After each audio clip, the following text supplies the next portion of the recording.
Hi, friends. This is Think Inclusive. I'm Tim Villegas. My guest on today's podcast is Charmaine Thaner, a trusted advocate for families navigating the IEP process. As a mom to a son with Down syndrome and a teacher with 30 years of experience, she understands both the challenges parents face and how to create real change. Charmaine breaks things down into simple, actionable steps, helping parents feel confident and capable. Passionate about inclusion, she works to create schools where every child belongs. Her relatable approach inspires parents to advocate for the education their children deserve. Now, you may be asking yourself, why does Tim sound so weird? That is because what you are hearing is an AI-generated clone of my voice. No, I didn't get sucked into my computer, but I wanted to switch things up a bit given our topic today is AI. In this episode of the Think Inclusive podcast, I speak with Charmaine Thaner, a passionate advocate for inclusive education, about how AI tools can empower parents and educators. Charmaine shares how she uses tools like ChatGPT to write emails, summarize meetings, and prepare for school board presentations, making advocacy clearer and less stressful. We explore the power of custom GPT's AI tailored to reflect personal values and goals, and how Charmaine integrates negotiation techniques from Chris Voss to foster more productive conversations with educators. She also highlights AI's role in legislative advocacy, helping parents craft personalized messages to lawmakers. Throughout, Charmaine emphasizes that while AI is a powerful support tool, authentic human connection remains at the heart of advocacy. If you're curious about using AI in your advocacy journey, Charmaine invites you to join her Connecting for Change group for coaching and access to custom tools. Before we get into my conversation with Charmaine, I want to tell you about our sponsor for this season, IXL. IXL is a fantastic, all-in-one platform designed for K-12 education. It helps boost student achievement, empowers teachers, and tracks progress seamlessly. Imagine having a tool that simplifies what usually requires dozens of different resources. Well, that's IXL. As students practice, IXL adapts to their individual needs, ensuring they're both supported and challenged. Plus, each learner receives a personalized learning plan to effectively address any knowledge gaps. Interested in learning more? Visit ixl.com/inclusive. That's ixl.com/inclusive. All right, after a short break, we'll get into my conversation with Charmaine Thaner. Catch you on the other side.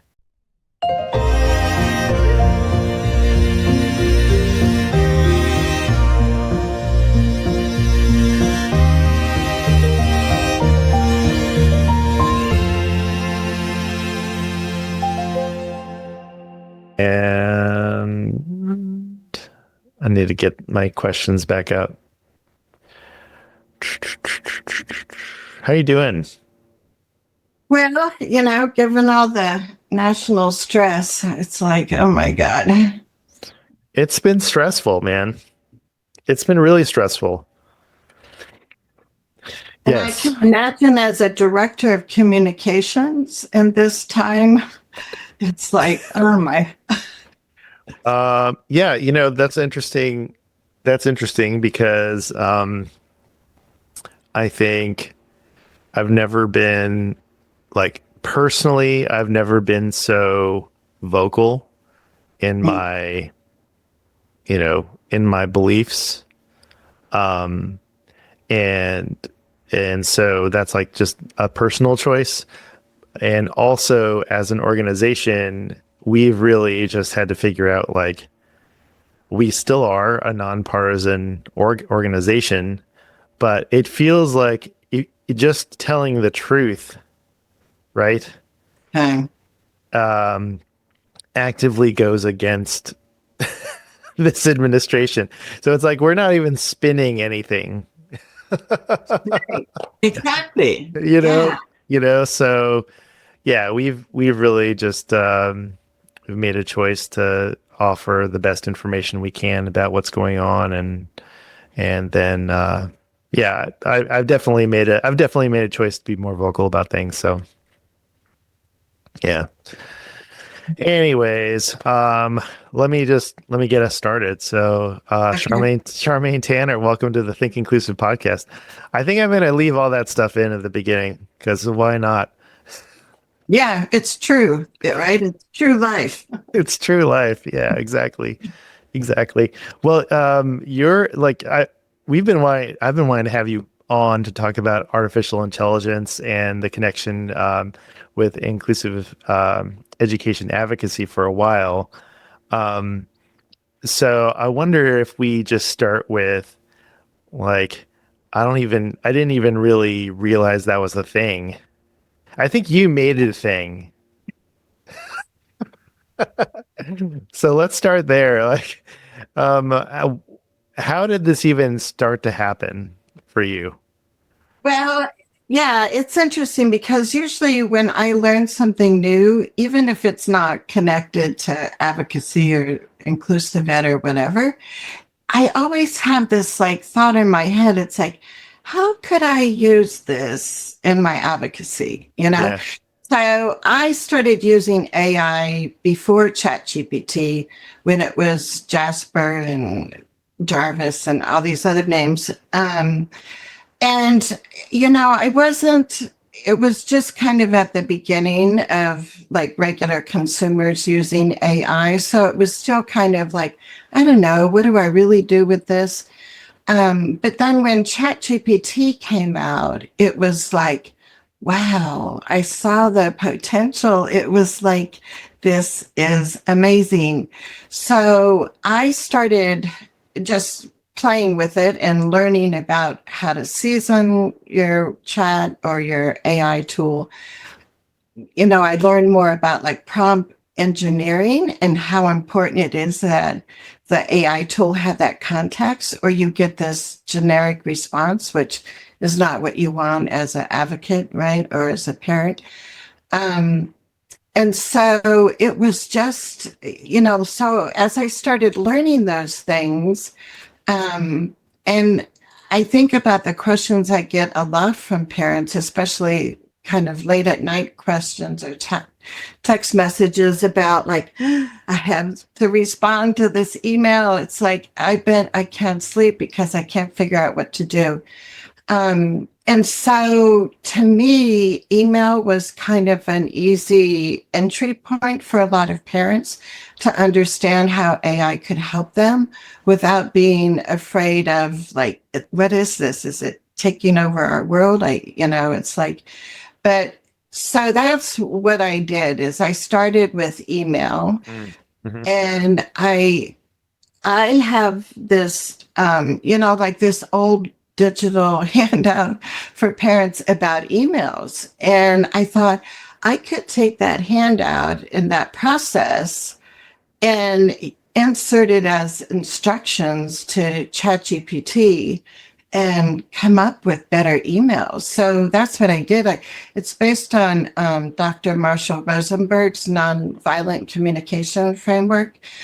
So I took his basic 4 steps and I added start with a positive, end with a positive, and then I had these other steps in there.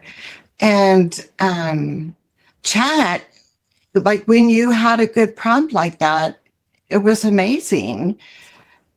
But the thing that I keep telling people is it's got to start with us as humans, right? Mm-hmm. I had to get a get an email from somebody and I know I have to respond.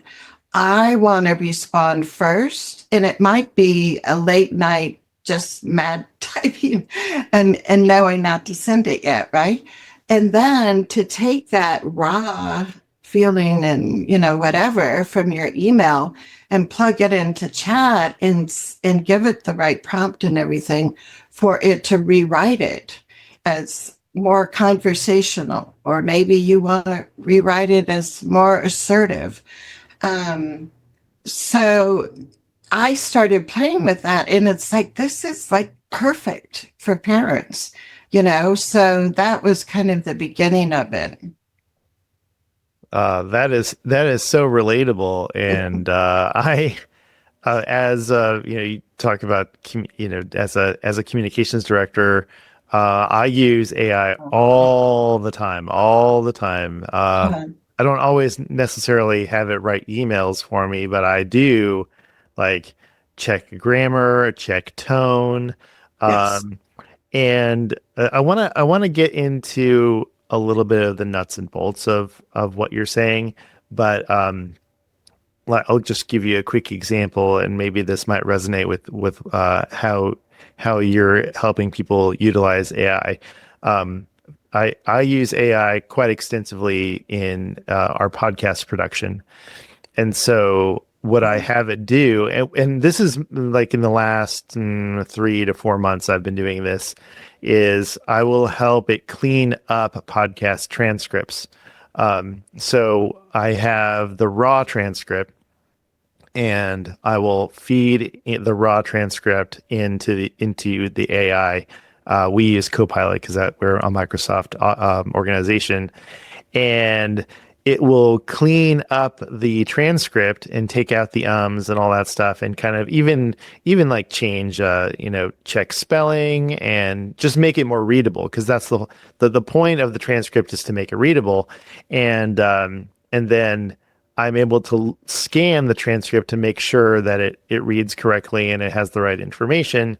But then after all of that happens, and we're talking, it's like, I don't know, 50, 80, 70,000 characters, right, into AI. And then I will ask questions about the episode, and it will give me information because it has all of that context. And it's so helpful. It's so helpful to me, because it's like, I mean, I'm the one who did the interview, and so I have a memory of what it is. But if I want to ask a specific question, it's all right, that the information is all right there. So I would imagine. Practical. Yeah, exactly. It's like amazing. And it does it in a few minutes, right? Right. Yeah, exactly. I mean, like, how much manual time would that have taken you to do that? Oh, to go my gosh. back actually So much. scrub through a podcast and delete words and such. So Right. yeah, and I use a similar format for when I do my Facebook Lives, and I use Descript, which is a video editor. And it does the same thing. You can remove all the ums and, long pauses or whatever. And yeah, and what I look at too now is it's not just individual advocacy that we can use AI for. We can use it to help us when we go to a school board meeting and we have to figure out how to say something in 2 or 3 minutes, right? Right. So then you could type out everything you just want to make sure the school board knows.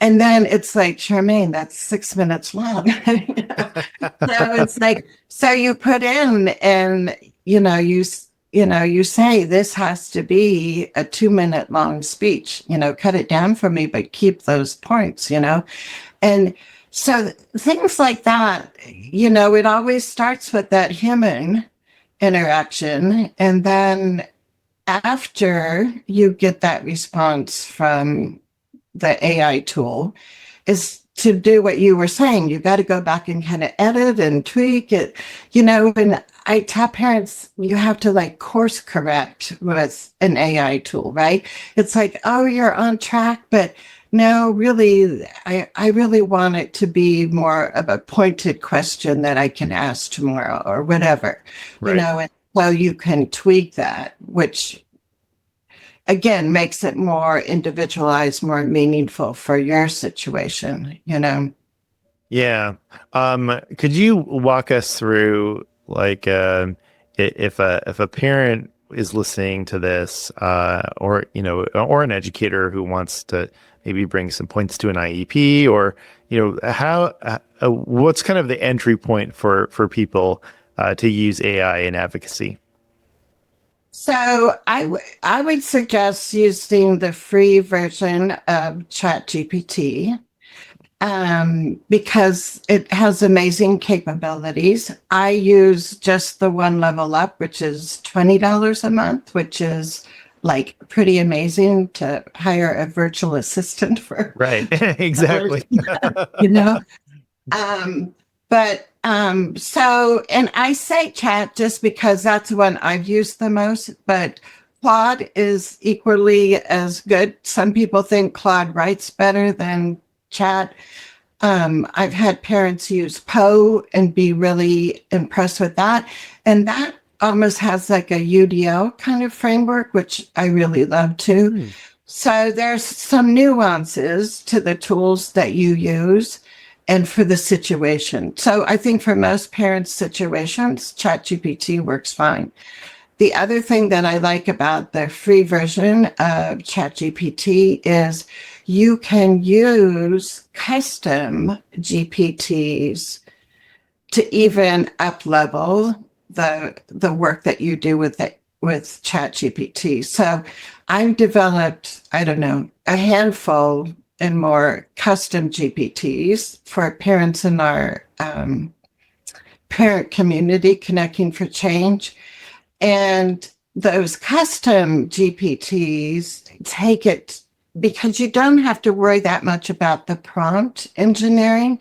Because how I make my custom GPTs, there's usually some introductory kind of questions that the GPT will ask the parent first. So, for instance, with the email custom GPT that I have, it will say, let's get started, and you can say, yes, I need help with this email or whatever.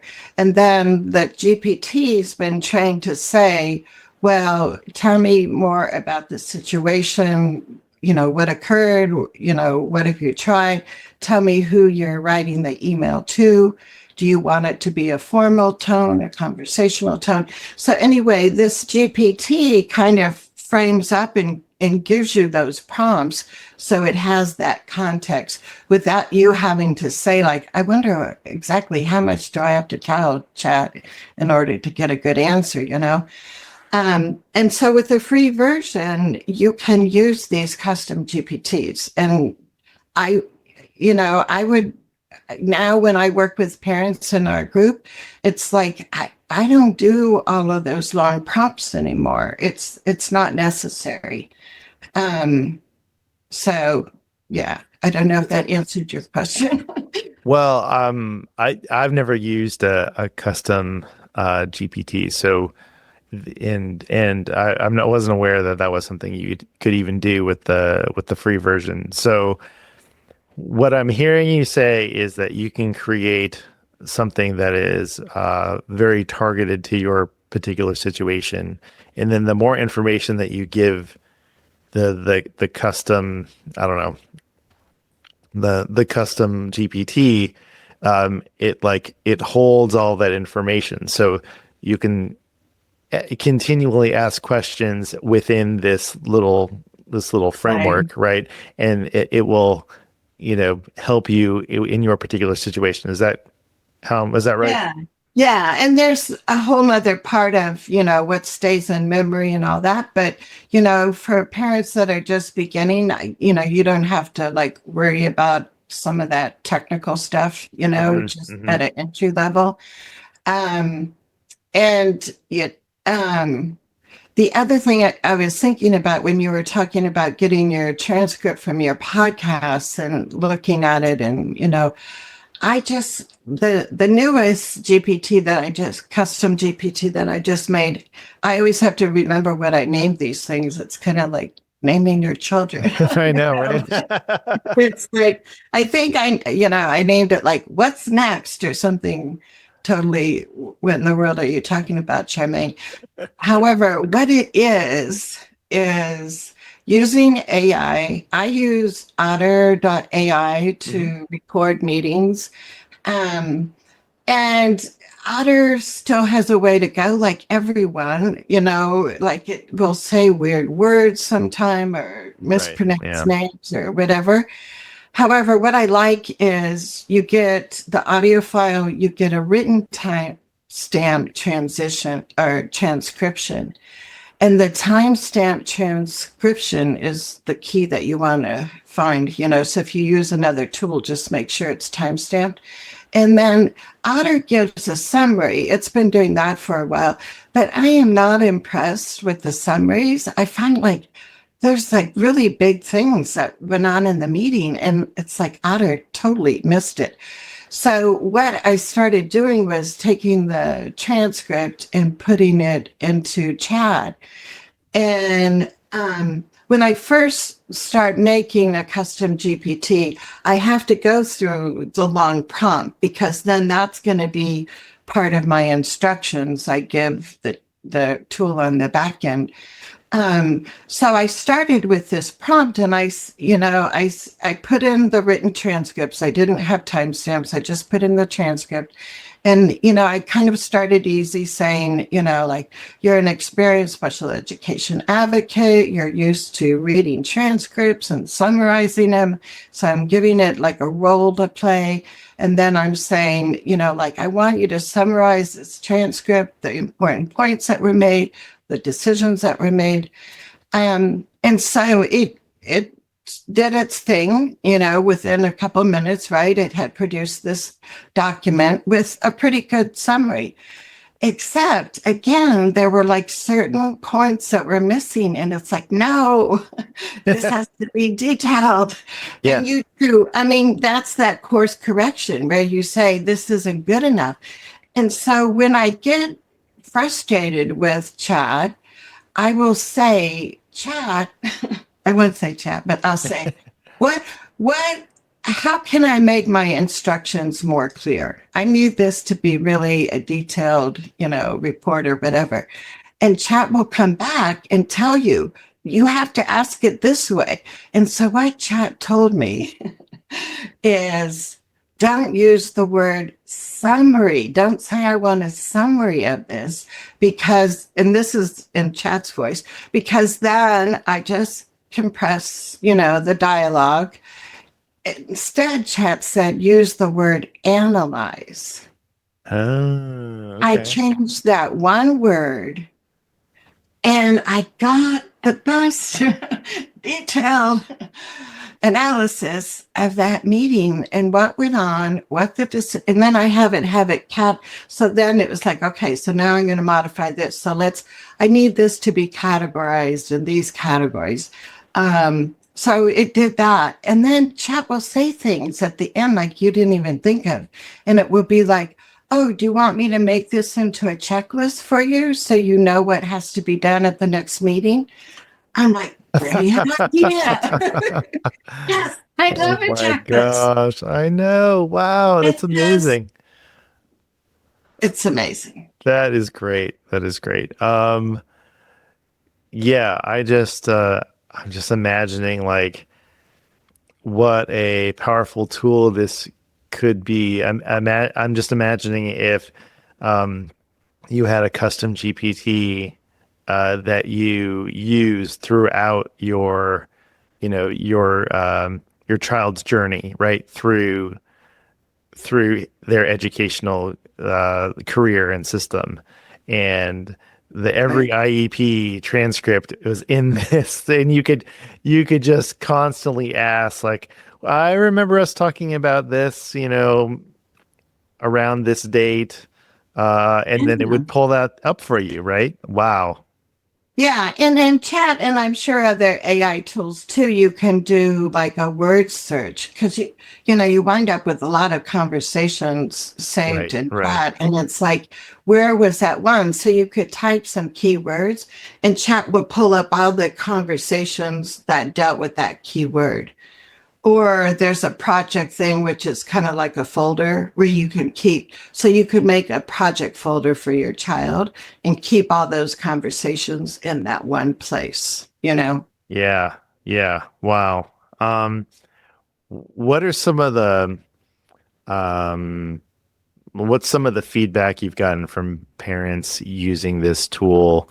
Like, are there any kind of success stories that you've that they've shared with you? Yeah, and I go back to the beginning with the email one. And there was this one parent in our Connecting for Change group, and she just, like, that was the best thing for her, some sliced bread. I have to think of a modern day metaphor or whatever. Sliced bread's pretty good, though. Yeah. No, bread usually doesn't come sliced. Oh, well. But it's like amazing because, I would help her craft emails kind of as a ghostwriter, right? Because she just felt so insecure about being able to say what she wanted to say. And then it was like, okay, and this was before we were using chat, but, and then it was like, okay, so now you try to write this and I'll look at it after you write it. So like the kind of scaffolding, right, of helping somebody. And then when we started using the custom GPT tool, I mean, she just like blossomed. It was like so fun to see. And the impact that it had on the staff for her being really clear about what was going well and what she wanted to make sure continued for her child, right? What her specific concerns were, an example of what she was talking about. And the other thing that I love about chat is it can come up with such good questions in a way that's not going to make teachers and administrators feel so defensive. And so that's part of that back end instructions that I give my GPTs. Can I tell you who one of my best resources is for my GPTs? It's somebody that's not in the advocacy field, really. Okay. He's written a book.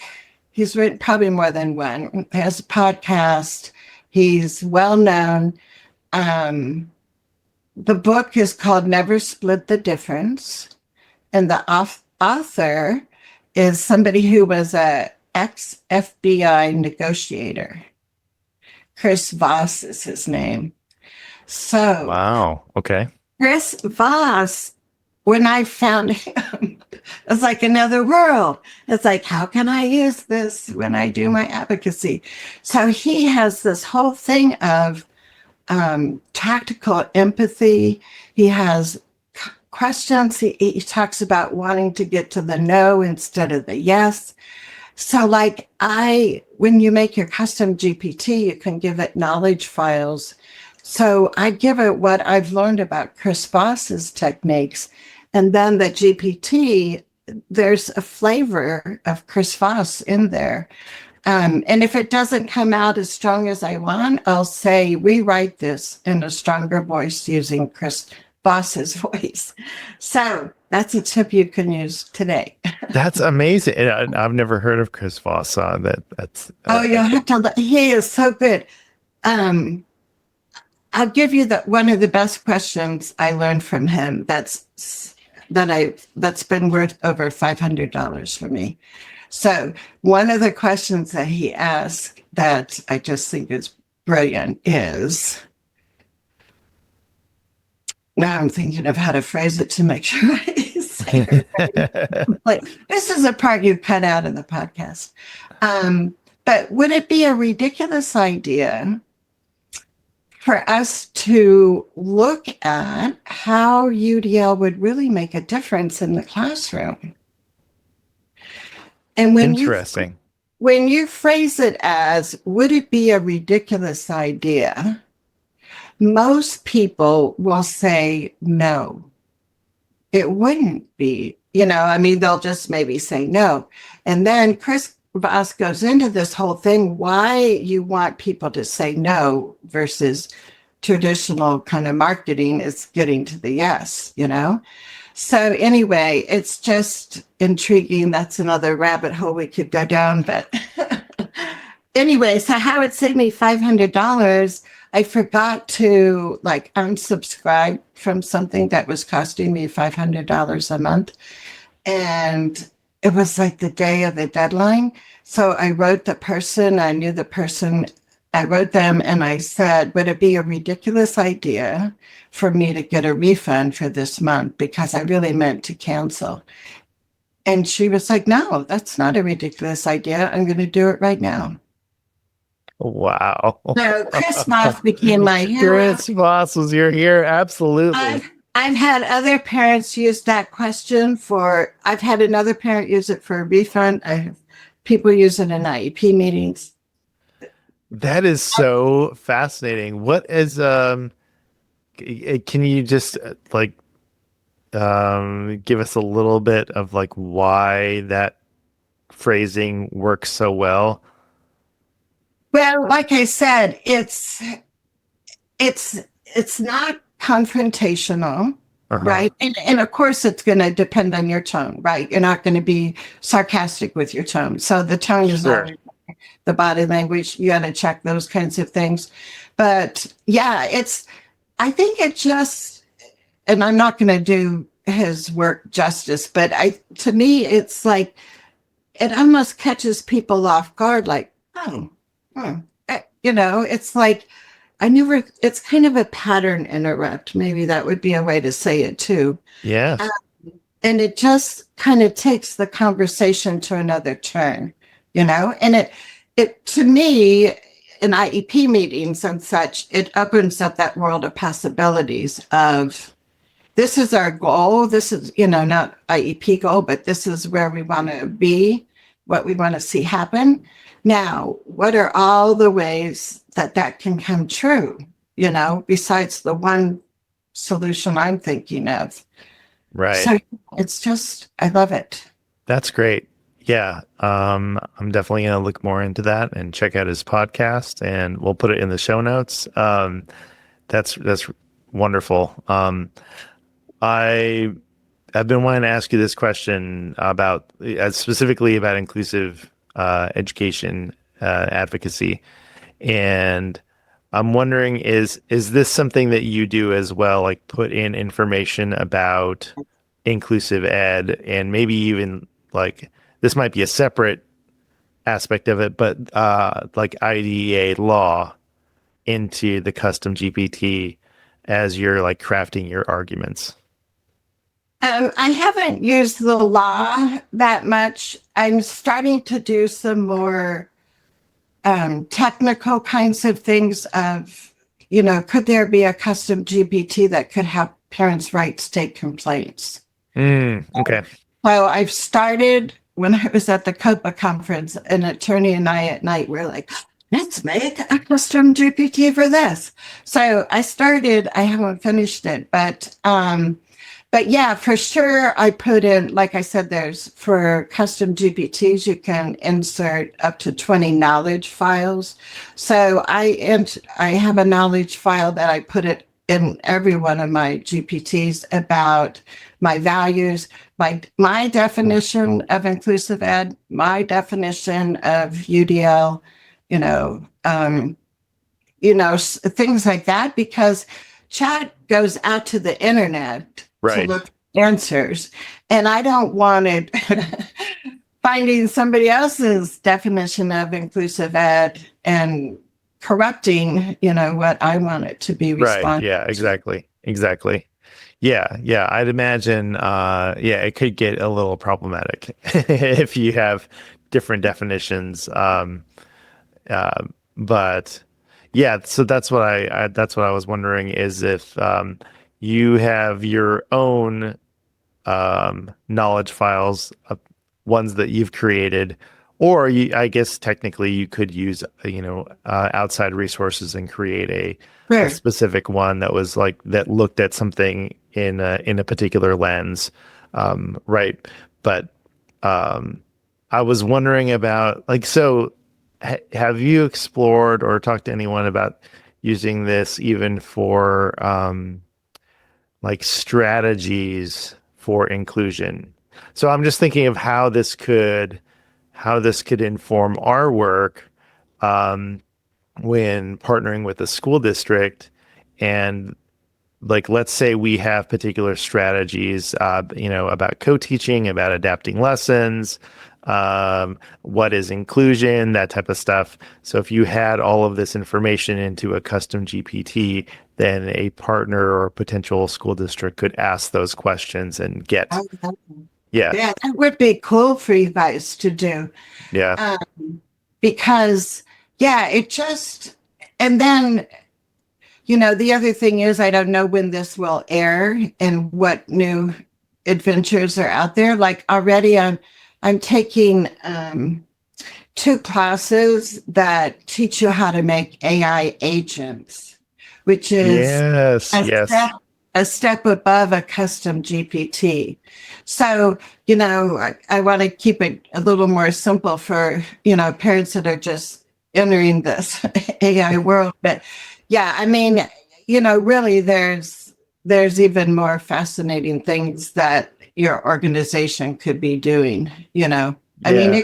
it could start with a custom GPT, Yeah. but yeah, I mean, and that's the other thing. I have one called the belief shifter. Hmm. And the purpose of that GPT is to look at outdated limiting beliefs.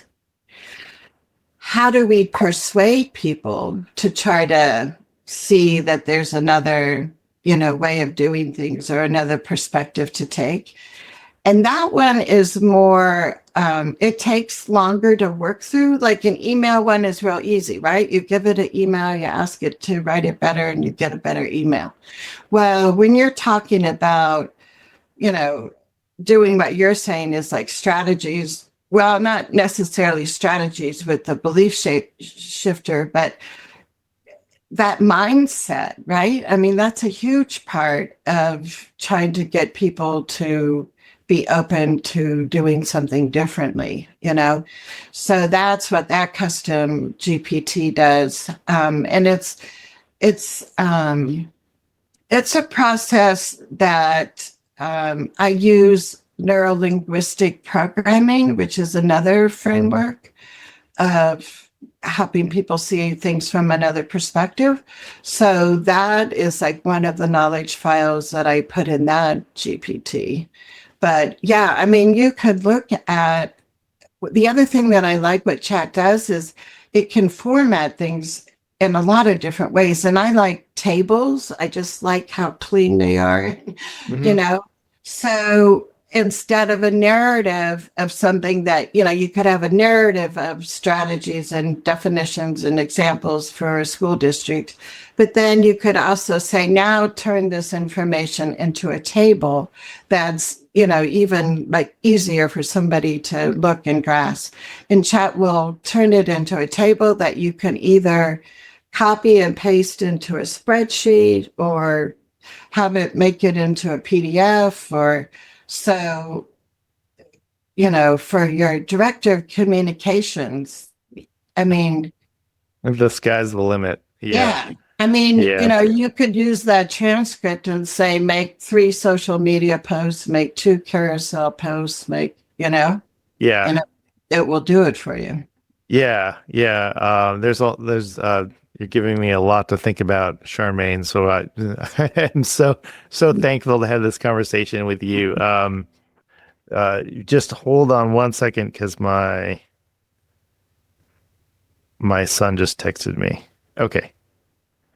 All right. The last time I was on your podcast, do you remember that? I I do forget. remember that. Did I get a text? Did I get a Yeah, text? from your daughter. And there Oh. was a lockdown at her school. Oh my gosh. You're Do right. you, I do I remember can't that. remember what we were talking about on the podcast, but I remember that it was scary. It was scary. Yeah, fortunately, well, my kids are on spring break this week. Um, So he was just letting me know he's headed out the door, but so nothing like that. But oh man, I think I lost my train of thought. We were talking about, oh, I know what it was. So there's this podcast series I just finished called Shell Game, and it's a journalist, and I can't remember his name right now, but I'll put it in the show notes because we talked about it. And what he did was he created voice AI voice agents of himself.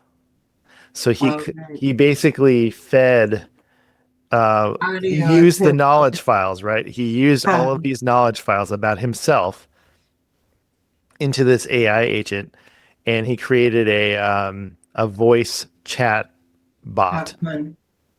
and he hooked it up to, I don't know how, but he hooked it up to his phone. So if anyone gave him a call, like a telemarketer would call, then he would have this conversation. Well, the chat bot would have this conversation with the marketer, and Yeah. and so it got really deep into like more existential types of things, like cloning yourself and all this stuff. But it was so interesting that, I mean, this was made like about maybe a year ago or like 6 months ago.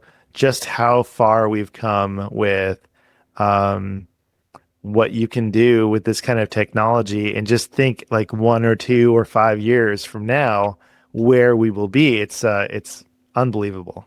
1 or 2 months from now, right? I know. Yeah. I mean, True. like So just true. yesterday, Chad announced they're increasing the memory, which is good because if you use it a lot, I mean, I haven't run out of memory and I use it a lot, but, so every day there's almost new things.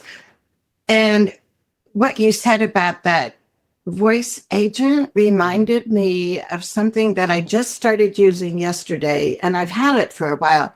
But you can get a ChatGPT app on your phone, excuse me, and you can have a verbal conversation with the chat app on your phone, and it will do the same thing as if you were on your computer. I mean, after you have the conversation, you hit the arrow button, chat will come back and respond to your thoughts or whatever you were sharing. And it also, that app is connected to your, browser, chat GPT. So that conversation is always saved there. But what I love about it, and I think about parents late at night, and it's like, I should get up and do something because I can't sleep, but I'm not going to sit at my computer and type. And it's like you can let chat can be your therapist, and you can have this conversation with chat, have it then go back and it will say, you know what, you're brilliant. You came up with wonderful ideas. Would you like me to help you figure out how to make this for, an actual strategy you could use tomorrow at the meeting? And of course you say, yes, Chad, yes. And it comes up with a strategy that you can use tomorrow at your meeting. Wow. It's amazing. It's amazing. Just leveraging all of these tools for advocacy. Um, I'm trying to figure out where to go here. I think what am I not asking? Like what questions should I be asking about this? Because, Well, like yeah. yeah, you go ahead. Go ahead. Well, I was going to say the other thing that comes to mind is, um, now we're getting a lot of scripts that we can use to call our legislators, to write an email to our legislators. And that's like wonderful, right? That we have that ability to have something right away. But instead, what you could easily do, and this is the other cool thing about chat and other AI tools too, but you could take a screenshot on your phone. I don't know why these messages are up.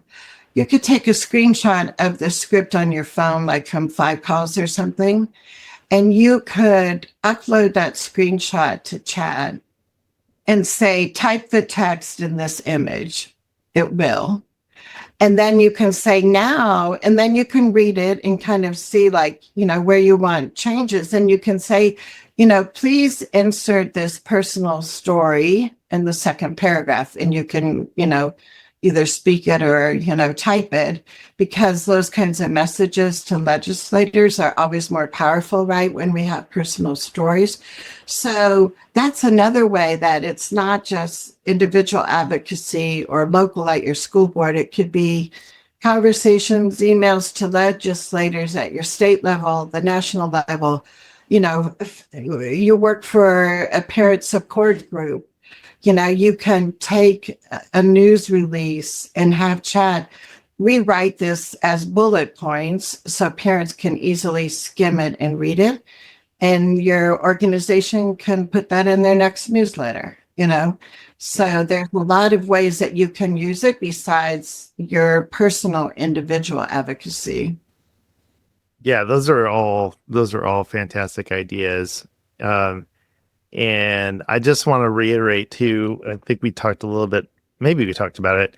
the just how much of a like mental load this is, like it's taken off of you when you're able to use this kind of tool. I know how, like you were just talking about how, like if I go through a transcript, right, a podcast episode transcript, how taxing that is to go through line by line and like removing all of this stuff, or even like summarizing an episode, um, finding the key points. I mean, it's not that I couldn't do it, but if I have this tool, it's allowing me to do other things in service of the resource, right? So, Right. um, just how much more of a stress relief this is for parents. Oh, I think so. It's a huge stress relief and it's a huge confidence booster, right? It's like, I got this together. I mean, I'm going to walk in that meeting and I feel confident. I've got my cheat sheet checklist right here that check wrote up last night. I got this, so yeah, that confidence is really expands when you use it too, you know. Yeah, yeah. Now you have a like a course or a class to to um, help facilitate this kind of tool for parents. So, uh, and where can people find that? And maybe if you want to talk a little bit about what that is. Sure. So it's Connecting for Change is a private monthly membership group for parents, and in there you get individual and small group coaching from me all the time. We have at least one live a week. One of our lives every month is dedicated to AI. So using new tools or how can we expand on what we already have. Um, and so in there, in the Connecting for Change group is where the custom GPTs are. And, that was like an intentional decision to have those in that human group for parent support because I really want to emphasize it's like I could give you these tools and you could go and use them. And yes, but we need to come back as two parents talking to each other. Um, we still need that interaction. So I consciously chose to keep the GPTs in the group. So if people, are interested in that, hopefully they would also see the benefit to all the human coaching and interaction that we give too. Right, right. And then everyone can find that on your website. Well, the best thing to probably go to is iep.today/Charmaine. And Okay. that gives like my email and my social media and all that. So that would probably be the best contact. Okay, great. So we'll make sure to put that in the show notes so that people can find you and your resources. And uh, this has been fantastic. I'm sure everyone's brain is buzzing right now with new ideas on how to use AI. Anything you want to leave with parents or educators as we wrap up? Well, I look at, my Facebook lives, I talk about the art of advocacy. And to me, when I started getting into AI, I said, there's also the art of AI advocacy. And at the center of that is the parent's heart. So the AI needs to know what your most important values are. It needs to know your voice, your child's voice. And that's when we get to that heart of using AI advocacy. That's when we've really accomplished amazing things. And you see the impact on your child's education. Absolutely, absolutely. Well, thank you so much for spending some time with me. Are you up for a mystery question? Oh, yes, yes.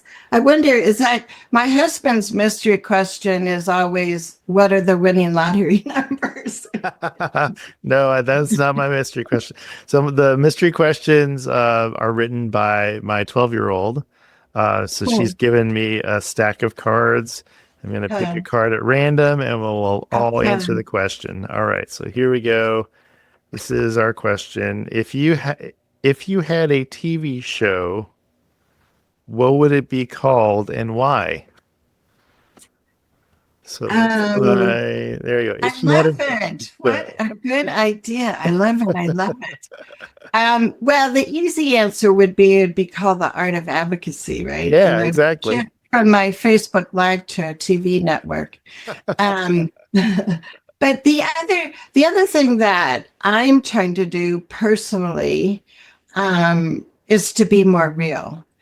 And I hear feedback from people like, "Oh, Charmaine, you know everything. You're so good," and I hear people say, "Oh no, you're kind of aloof," and it's like I want to be more real with families and not feel like I have to have this mask of this professional.